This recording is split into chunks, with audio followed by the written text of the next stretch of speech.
Hi GCA, it's Laura Beckham, and I wanted to share with you an automated process to help you with the TOD mastery points.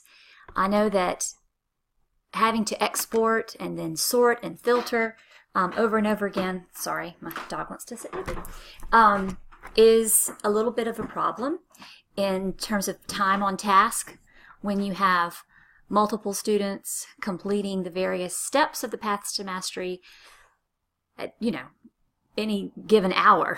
So rather than doing it again and again, you can automate this process and be able to just really quickly glance at your gradebook and then enter in an updated Paths to Mastery grade. So let me show you what we have on the screen here.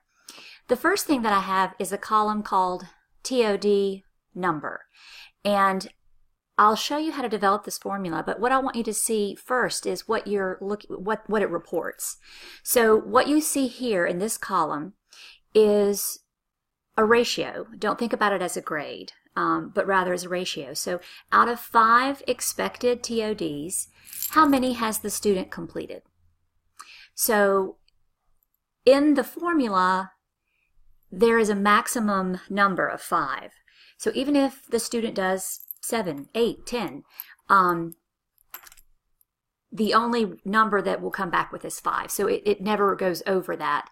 And you can see, just as I scroll down, how students have come in through and added their ticket out the door attempts and corrected their ticket out the door attempts so that they now have a full credit for that portion of the Paths to Mastery grade.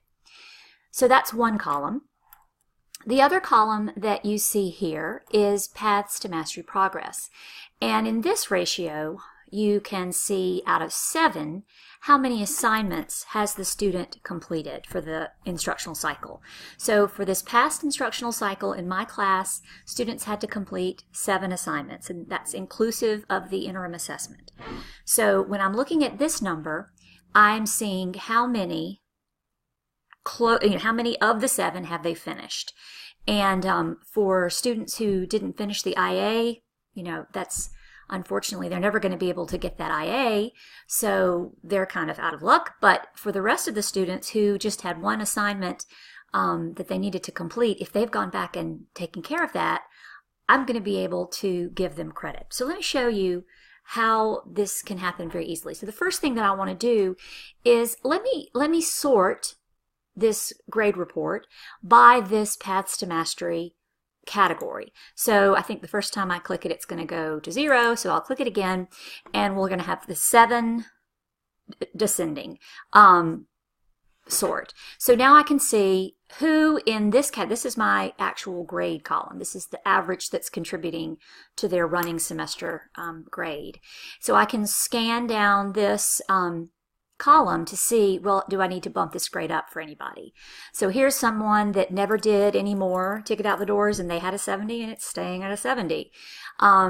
This person had 4 out of 5, and they have a 90. But here's a student who has gone back and done some ticket out the door quizzes or corrected them, and now they have full credit. So I can come in here and just change this to a 100. And I'll continue to scroll down and look to see, do I have any other students that I can help out with? So in this particular page, that was the only one. So I'll save that.